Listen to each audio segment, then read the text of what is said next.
my very first day there, I fought my co-defendant. But in the high desert, you know, it's funk. It's on and cracking. And from the day I left there, that's how it was, you know. So where I don't give a fuck, you know, me, you know, like, hey, Ron, nothing's changed but your sentence, you know.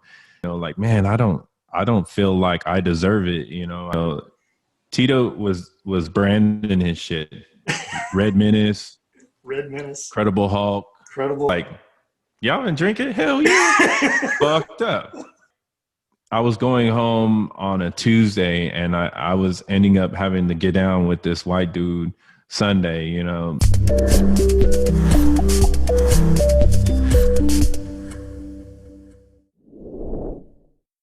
So unfortunately you had a pass, which ended up playing a part of it as well, right? So Right. go to court, you get convicted. Now you're in the quote unquote the big leagues. You're pulling up. I'm assuming you went through San Quentin, right? Yeah. Yeah, I went So straight to San Quentin.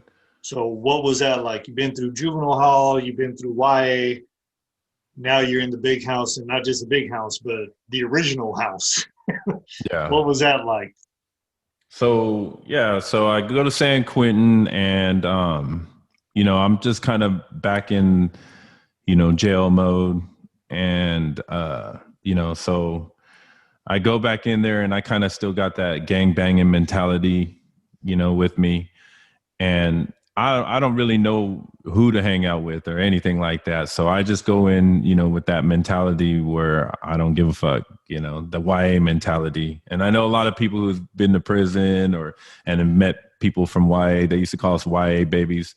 You know, we're the hard-headed kids that come in and want to fight everybody. Mm-hmm. So that's the kind of mentality I had when I got there. Matter of fact, when my very first day there, I fought my co-defendant, you know, because we have a disagreement on, you know, what happened on this whole thing. You know what I'm saying? So, but yeah, I got down with him. So I was pretty busy the first I got to San Quentin. I got in a fight with him, and then you know, they take you through the whole process of pictures and, you know, asking you about, you know, TB. And I had long hair at the time, so they were telling me to go sit in the chair to get my hair cut, and I was like, man, I got 30 years of life, man. I don't care about a write up. You know, I had a bad attitude, you know, and so I got my first write up, I think, that day too, for not cutting my hair. But yeah, it was just a weird experience, man. And I had a chip on my shoulder when I got there. So Yeah, yeah. definitely. And then I mean, so you went through San Quentin, you went high desert, level 4, went down to Solano, which is back home in Vacaville, right? And then ultimately paroled from Corcoran, correct? Yeah. So tell us a little bit about that. Like you're in San Quentin, you go through all the process there, and then you get shipped off and you land at high desert. What was that like showing up at a level 4 yard? Yeah. So high desert, I didn't know nothing about it. But in San Quentin, the night before you transfer out, they come by and they let you know, like, hey, you know, you're transferring, and they tell you what prison you're going to. And so the guy told me, you know, high desert, you know, you're leaving in the morning. And I was like, okay. I didn't think nothing of it. And I just laid back down. And my cellie, he peeked his head over the bunk, over the side of the bed, and he's looking at me and he said, you know where you're going, right? I said, yeah. He said, high desert. He said, no, you going to a war zone. I said, what do you mean?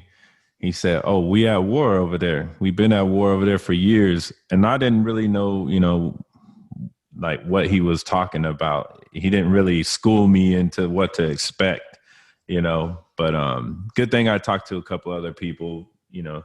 Somebody got word to me in the morning.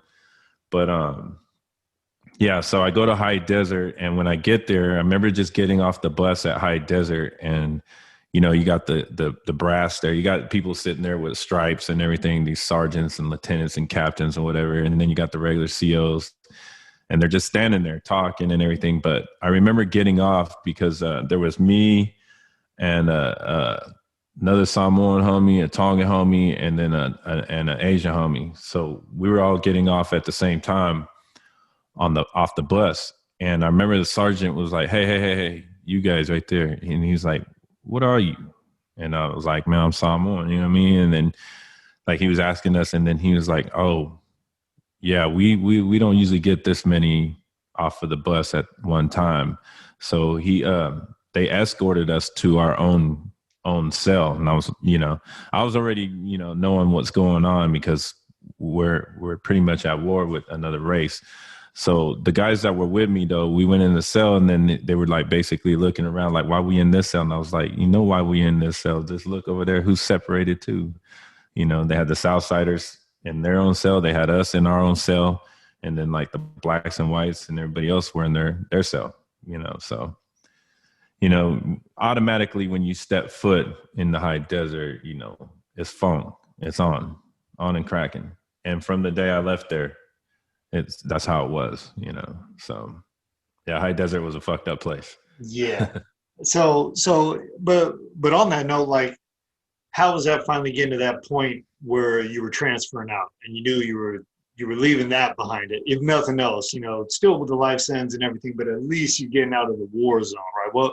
What was that like? And was that something you worked towards, like, to get closer to home? Like, what was that all like? No, actually, it's funny how it worked out. I mean, it's not funny, but thank God that, we're always locked down there. So, I did at one point in time, I did a whole year straight lockdown. And then, so your points just drop. You don't have no time to catch no, write-ups or anything, or you're just locked down constantly, So every time we come out, something happens, and then, you're slammed for 6 months, 9 months, 8 months, just depends.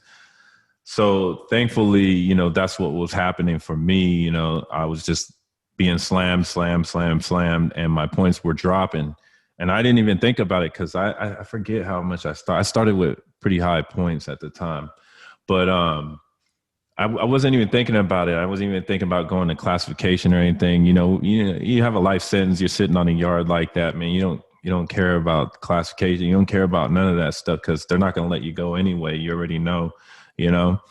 But I think it's just because I was on lockdown. I wanted to get out of my cell, and I went to classification, and skipping ahead a little bit, but my wife had gotten an accident, so she had a chrono put in my file for her and my parents, to be closer to home. You know what I'm saying? But so they had that in front of them. But when I went there, he was like, so you want to get closer to your family? And I was like, yeah, if that's possible. And he was just like, okay, where do you want to go? And I said, Solano. So I'm thinking we're just playing the game, and I said, Solano. And he was like, okay, well, I can get you to Solano.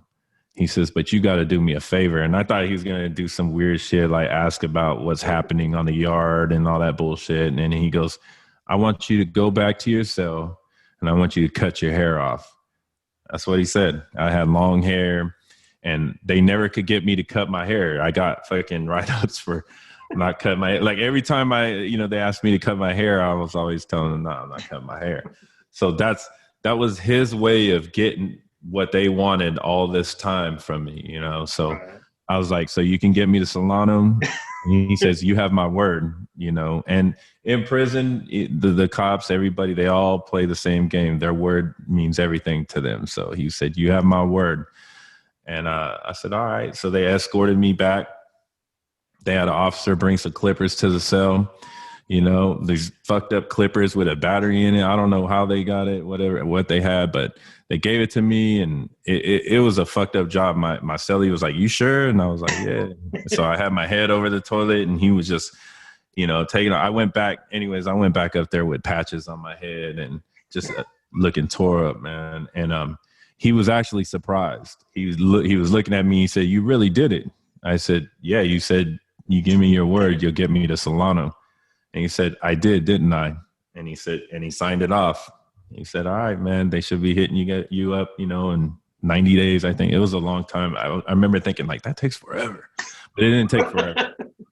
Yeah, it didn't take that long. Yeah. But yeah, I got transferred out there. That's how it happened. But I remember the day I was leaving, I was on the bus, you're all shackled down with everybody and you got these shackles on and your belly chains on and everything. And I'm next to one of my partners, Rudy from Vallejo. And we're sitting on the bus and I remember we both just looked at the gate as we're going out the gate and we both just like saluted that motherfucker. We out of here, man. Yeah. It was good to get out of that place. Oh yeah. So all right, so we got juvenile hall, go to YA, getting hit up, fighting all day, get to Quentin, high desert, lockdown, going through the shit. Then you pull up at the beach over at Club Med Solano. What was that like coming from a war zone and going to Solano? And just for everyone else, just so you know, Solano it's a softer level 3, level 2 yard, so it's not as much drama. Stuff happens, but yeah. Anyway, what was that like? Yeah, so it wasn't like showing up to San Quentin. It was actually it was weird and it was hard. So I remember pulling up there and we're in the holding tanks at R&R. And you're just kind of waiting for them to process you and figure out where they're going to send you, what yard, what building. And I remember the cop coming up and calling my name and calling me up to the door, and he starts questioning me. He asked me, "What are you?" And I said, "I'm Samoan." And he goes, "Okay, yeah. Are you the Samoans that run with South or North?" And I said, "What are you talking about?" And he said, "Yeah, do you guys run with South or North?" And I looked at him directly in his eye and I said, if my peoples is running with South or North here, you can put me back on the bus. And I went and sat back down, and a couple brothers that were in the cell, they was cracking up. They was laughing and shit. But I was serious. I was dead serious because I didn't know what the fuck he meant, And he walked away, and I was asking the guy, "What does that mean?" And they were just basically telling me, "He probably just testing you. But so after that, I thought, man, this is a weird ass place. And I'm thinking I'm going to hit the yard and see some weird shit. So I get there. I remember them taking me to the yard, and I think I was in a 3 building when I first got there. Yeah. It starts off on three yards, starts off 1, 2, 3, right? Mm-hmm. Yeah. I was in 3 building. Y'all was in 1. Yep. I think that was right before we moved over there. Yep. Yep. So I went to 3 building, and I remember I had all my shit with me, and they put me on the top tier. So I go up the stairs, and it's like it's unlocked. So people are coming in from the yard, and then they're going to run back out. Right. I've never seen nothing like that before. So I'm on the top tier, and I'm waiting at my cell door to get popped so I can go take my stuff in. And people come in from the yard, and you know how it is, Tito. They're not walking. People are running, like running up and down the tiers. All right, man. And everybody's yelling, "Hey, man, make sure you bring this. Make sure you do that. Hey, all right, hurry up, man. Hurry up." And it's chaos. And I remember just being up there, and this guy was running towards me. He's just running, because I guess he's trying to run it. But I didn't know what the hell was going on. It was some white guy. And I remember just dropping my shit on the ground and getting ready to get down. And he ran right past me. And I was my heart was thumping, and I put myself against the wall. And finally the cop saw me. He popped my cell. I went in, put my stuff down. And then I was like, man, I got to go out to the yard. So I put my stuff down, and I go out to the yard, and I don't know where anybody's at. I don't know nobody. And I'm just walking, and I could see, you see the homies at the table, and you see all the islanders, big heads and all that shit. And I think it was Fita that I recognized first. And he was just like, "What's up, fool?" He was happy that I showed up and all that. And then went to the table, got to meet everybody and everything. And then I remember everybody just kind of went back to normal, after I met them, because everybody's doing something, playing chess, playing soccer, playing softball, going to canteen. People are just running off, coming back to the table. It's chaotic for me, because high desert, it's quiet, you know what I mean? And not a lot of movement. When there's a lot of movement, people are dying, Right. But right here, it was different. And so I remember just standing there. I didn't sit down. I was just standing like kind of off from the table a little bit, just standing there watching everybody stuck. Yeah. So it took a long time for me to, you know, get with the program, the Solano program, which I don't think I ever really did. I ended up just kind of doing my own thing by the time I got to level 2. So yeah. Yeah, I'd say that. Yeah. Yep. Yep. Oh, yeah. So, all right. So you kind of went through your assimilation process to the Yeah. point you were comfortable with, right? Um, and yeah, I mean, even me, I never went to another prison, but everything I got geared up for in county jail, yeah, Solano threw me off too. I was like, this ain't what it's supposed to be like. But at the same Yeah. time, I was kind of happy too. But yeah, I mean, don't get it twisted. People were dying in Solano, but it's not like, what I came from where it was constant right. chaos. I mean, like constant fighting, constant war, With Most Solano, definitely. you get to kick it for a while. You get the suntan in the grass and lay out and shit and roll your pants up. Yeah. Yeah, I never got used to that. I never did. Or wearing headphones, I couldn't do it. Yeah. Yeah. And I've never been to a level 4, but I couldn't do it. People were like, you're tripping. I'm like, I need to know what's going on. I can't do it. But Yeah. yeah, all right. So how long total did you do in Solano before like the whole appeal process started for you? And then how much time were you incarcerated up until that point as well? I think, man, it was real quick. I was You gonna know, say, yeah. it was real quick. I think I was there maybe a year and a half. It was real fast. I remember. And because I had been in high desert, I think for 3 years. So it took almost 5 years for my appeal. Yeah. So yeah, it was real quick. And then I remember kind of like you, but we weren't on lockdown. They called me to the program office to come pick up legal mail. I hated walking over there to get my legal mail. The CO being lazy, he don't want to come and pass that shit out to the buildings. But so I remember just there was nobody on the yard, and it was kind of in the evening. It was after chow, and in between lockup, chow and getting released for evening. So it was in between that time, and I went over there and I got my envelope, big old manila envelope, legal mail, and I was walking across the field from the program office, walking back to the building, and I remember just like opening it just like you, the same way, and mine came in the same manner because we have the same attorney, And I pulled it open, and it was saying, like, I'm happy to tell you, congratulations, your appeal, your case has been overturned, and happy holidays. It was around the holidays, and I was like, whoa, and I didn't finish reading it. Same like you, I just kind of closed it and I just like tucked it under my arm. But I remember walking, and every step I took, like I remember it was just like hitting me harder and harder and harder. And I remember I was having trouble keeping myself together. And then I remember getting back to the building, and they started releasing like a couple cells here and there. People were out already. A lot of people still out, even though they're not supposed to be. So I went and hopped on the phone real quick and called my wife. And at this time, me and my wife weren't really talking. We had fallen off a little bit, but she's still keeping up with my case and everything. So I called her. And I was like, hey, did you hear about my case? That shit got overturned. And she was like, yeah, I was trying to come visit you, to tell you.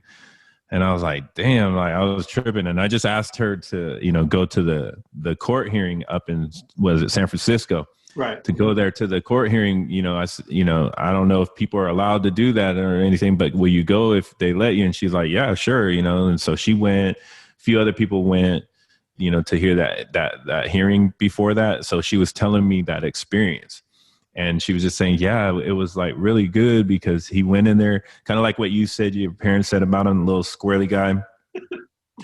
That's exactly how she was saying. Yeah, he's just this little guy, and he was looking up at the judge, like, cause he's looking up at them, and he's looking up at the judges, and he was just firing off all the laws and the wrongs that they did, the district attorney did, and he was just firing it off at the judges. And then the judges pretty much just looked at the attorney general, was like, you have anything to say? And she was pretty much like, no, but Like she said a little bit, but it wasn't much. And then they start actually questioning her, like, you don't see nothing wrong with this, like this being violated and all this.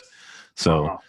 yeah, I know. So when they got in the elevator, she had the chance to talk to our attorney, right? And in the elevator, and he had told them, like, my family and everybody, he just said that, like, I've never seen the judges respond like that before. So like you never know what can happen, but it looks good. That's what he Right. said. You know, because he's never seen them respond like that before, he said. So they had hopes already, but they didn't tell me that. So it's cool, you know. So yeah, that's what happened, man. And yeah, here we are. Crazy, crazy. So, Yeah. so after everything gets overturned and everything, what happened then? So you had 30 to life. Then what did you Hmm. have? Like, You got to whoa. go back to court. Yeah. So I go all the way back to court, and I'm sitting there for almost a year again. And they want to take me to trial. They're not offering nothing. And then right before trial, you know, I think I was there 9 months or something. Right before trial, they offer a deal, and the deal was basically for me to take 6 years plus a strike, double up 12 years. And, you know, I don't know. Those of you who haven't watched my channel, I still have a discrepancy of what happened that night. You know, to me, the facts of what happened that night is very important. And I felt like it wasn't coming out, you know, so I ended up shocking everybody and denying the deal. And like, because my attorney had told the judge and the district attorney, everybody, that we're taking the deal. It's a package deal, so everyone has to take it. Right. I have 4 co-defendants, so everybody has to take it. If one doesn't take it, then no one gets it. And two people were going home, and two of us were going back to prison. And the guy that actually, you know, and he'll speak on it himself in his own way, but he, you know, who I felt that was really responsible for this whole thing was getting out before me.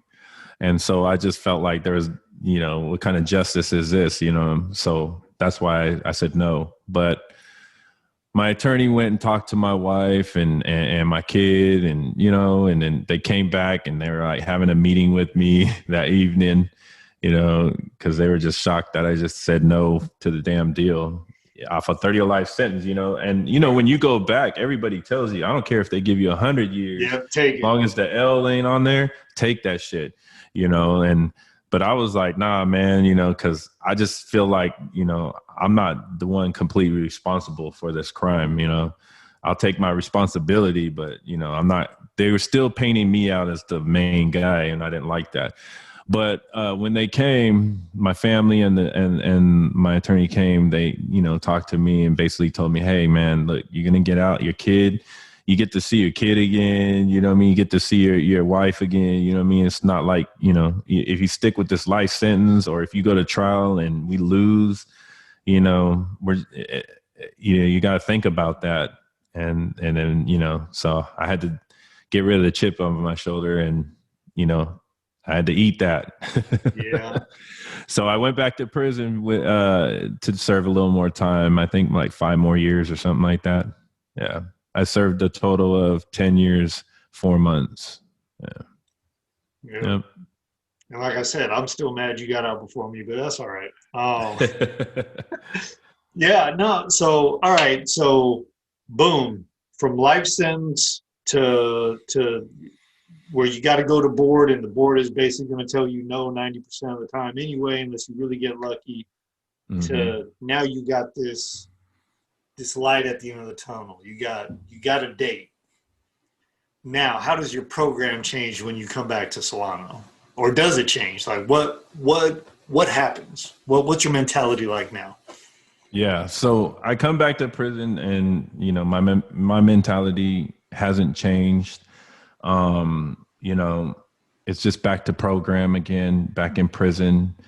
I think for me, you know, through all the things I went through in high desert, it just really kind of programmed me to be a certain way when you know, when I'm on the yard. So that's basically what I went right back to, and getting in trouble, you know, even gotten in a couple fights and things like that. Um, you know, just not taking my second chance serious, you know. And I remember just sitting there, and I was like, a couple of homies would talk to me. Like one of the homies, Clumsy, he told me, like, hey, Ron, nothing's changed but your sentence, And, like him, he got me thinking about it. And then the other homie, Tiger, we were talking, and I was just telling Tiger, like, man, I don't feel like I deserve it. I feel like the other lifer homies, like, like Fatso and them, they deserve it. You know what I'm saying? Like, I felt like they were like these model prisoners, you know what I mean? Like doing all good and, walking around with their paperwork and everything and programming. And, I thought that those are the guys that deserve. I was, fighting and hustling and trying to get, survive the way I thought I was supposed to survive in there, So nothing changed. Even when I got to Corcoran, they ended up getting me out of Solano because I was always like drinking, as a youngster. So that's all in my file and everything. So, I had a drinking problem, and they were basically like, well, this program in Corcoran just opened up. It's perfect for you, go handle that before you go home. Cause, CDC turned into CDCRC or whatever, R. Yeah. So they're trying to rehabilitate everybody. So they sent me to Corcoran to this drug program that's fucked up. It was fucked up there. You know what I mean? Like, I'm talking about like people with R's on their jacket. Everything is there. It doesn't matter. Like, you want to play politics, man, you're not going to make it. They'll put you right over there in the main line in Corcoran or onto the shoe, and you're not going to go home. So, you have to program. You got to stay there if you want to go home. That was part of the agreement for me to go home, is to complete the drug program. Yeah. So it sucks. And so I was stuck there for a while, and you got people coming in that are on drugs, that just coming fresh from the street, ain't been programming on yards. So you got a lot of fucked up mentalities in there. And I just remember, like, I was going home on a Tuesday, and I was ending up having to get down with this white dude Sunday, like 2 days before I went home. So it was just, it was like that there. It was fucked up, but yeah, I made it out of that motherfucker. And I remember the day I got out. So I'm once you get through the R&R and you get your stuff and you're chained up, and you get to this officer at the gate, and he's got he had his clipboard, and he's like, CDC number. He asked me and I hated it because I knew I was paroling, but then I realized, like, I'm going to be saying this number still for a little while. Mm-hmm. And, but I remember him just asking me for my CDC number, and I just felt like he was doing that. He could have just asked me my last name or whatever, but anyways, so he pulls me up, and he's like, all right, cool. And he looks up at me, and he's like, how long you been down? And I told him, 10 years, 4 months. And he's like, okay. So are you coming back? And I said, nope. And he said, glad to hear that, man. I wish you the best of luck. And then, that was it. And they put me on the van and drove me out those gates to the front where my wife was. Yep. And yeah, that was, like, it took a while for my freedom to settle in, but that was a whole nother experience too. Yeah.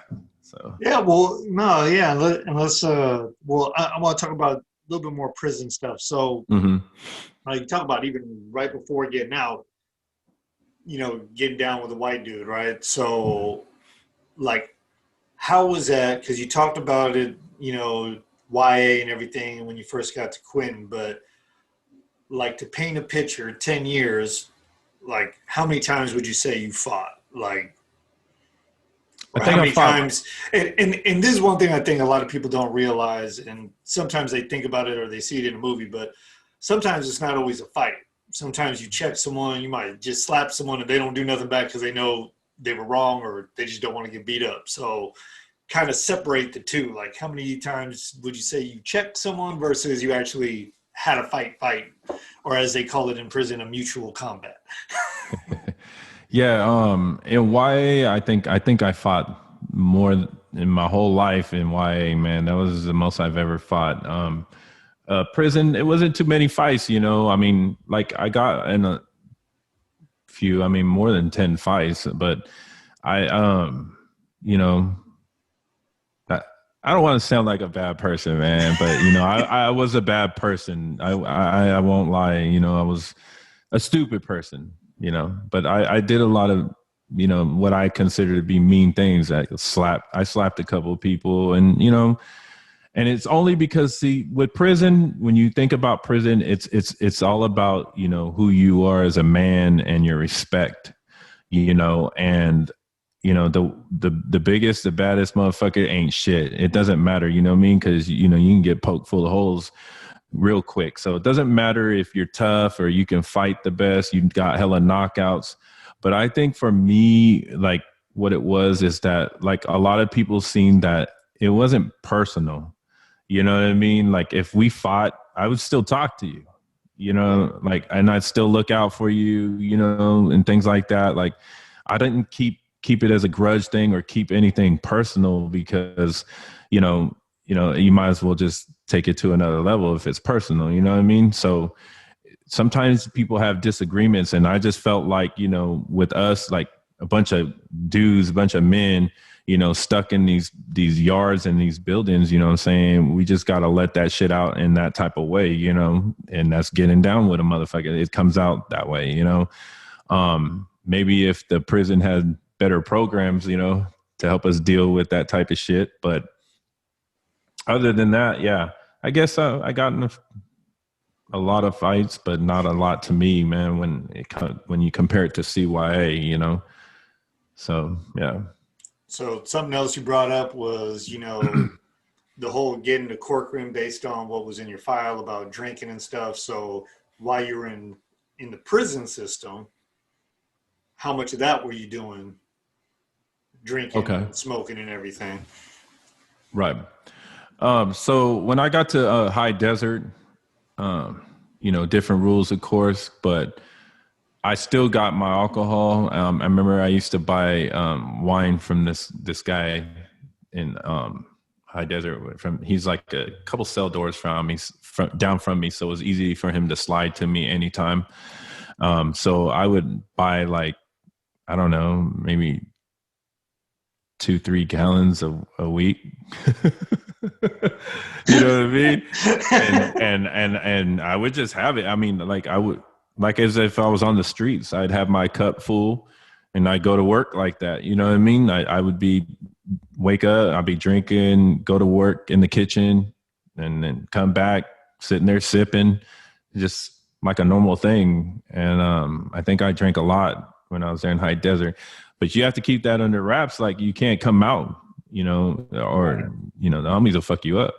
So, I did it in the cell. Yeah. I got in a fight with a cellie before, we got in a drunken fight before in the cell, but, just, you do what you got to do, you know what I mean? So, yeah, that's what I had. But when it came to, like, weed or anything like that, I remember I bought weed one time in High Desert, and it came rolled in the wrapper, the toilet wrapper, the wrapper that goes around the toilet paper. It was rolled in that. And I was like, fuck this, man. I fucking broke it open. And I'm telling you, man, that shit was like some dust that you just brush off your pants and shit, if you were on the streets. That's what was in it. And I spent like $10 for that shit, or $12 for that shit. But I rolled that motherfucker back up and smoked that shit. I never bought weed again over there. Yeah. But, when I got to Solano, it was different. Solano was different, man. My first day there, I got handed weed, just like you. Like, after talking with the homies for a while, Fita came through and boop, hit me with, some weed. And yeah. And then I was like, the next day, I was like, you got some more weed? And he was like, man, Fita. He's like, man, you doing too much, man. He could always have me dying, man. Yeah, that's a character right there. Yeah. Oh, the Tongan Smokey. Yeah, for real. That's a good description of him. That's the homie. I think he's still over there in Fiji, right? I think that's where he's at. Yeah. All right. So what about drinking in Solano and then in Corcoran? Yeah. So drinking, I picked up drinking again when I started hanging out with you. I was telling somebody this the other day about I never met anybody in prison that made the best wine than what you had. The stuff you make. You know, Tito was branding his shit. Red Menace, Red Menace, Credible Hulk. Incredible Hulk. Yep. Yep. I fucked with that Red Menace. That Yeah, shit was fire. And it had its own color too. It was red. And then it the was. Incredible Hulk was green. All that. So Gotta love the perks of working in the kitchen and getting one the second. Jello. 1 second. Someone's here? Okay. Yeah, that's off the hook, man. Yeah, no. But yeah, so that's when I picked it up. And you and me, man, I was telling this person that how me and you would drink. We go out, we'd run laps, you know what I mean? Fucking do the workout drunk, fucking everything. And how we just pull up on the tower too and be like, and you'd be like, hey man, pop the door. Yard wasn't even out there. And then we were out there running laps and shit, drinking. Yeah. Yeah, I jokingly tell people not to glorify prison or anything, but I was like, yeah, if you ever watch The Goodfellas and when they're in prison, like take away the pots and pans and the lobster, but yeah, we had a pretty good. We had a pretty damn near the pots and pans and lobster. well, We yeah, I got mean, hot plates. We had it hot all. plate. You know. Yep, we had it all. Fried fish with the good sauce, all that shit. Yeah, man. All yeah. that shit. I That's mean, why. Yeah, man. People don't know how good we ate, and, man. and I just wanted to bring that up. I wanted you to talk about it because I want people to understand, like you talking about some serious stuff, fights and everything else. But you know, there was that other side too, right? You know, Yeah, yeah. I mean, we did some shit that I look back and go, damn, how we didn't end up in the hole and all kind of just for being stupid and not giving a fuck, you know? I mean, we would take the cops' chairs and I would push Ron around the building drunk and Falling off of that shit. all, yeah, you know, just being stupid. Talking to the female COs like we're on the streets. I remember that one girl, she was like, y'all been drinking? Hell yeah. Fucked up. Fucked up right now. Yeah, and I mean, to have it to the point where like the tower cop would be like, Sergeant coming, you'd be, oh, put everything up real quick, put out the cigars and shit, and you know, yeah, man, it, fucked up place, but I just think that kind of I want to talk about outside now, but you know, it definitely relates to how we are now, right? Like making the best out of a bad situation and all that other stuff. So anyway.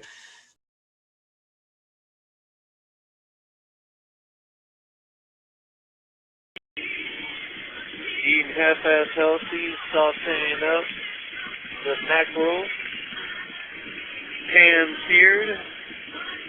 Got Big J in the house. Me walk the Ewok, Ronnie. You know me, Tito. Got the rice jumping off over there. Wish you could come eat.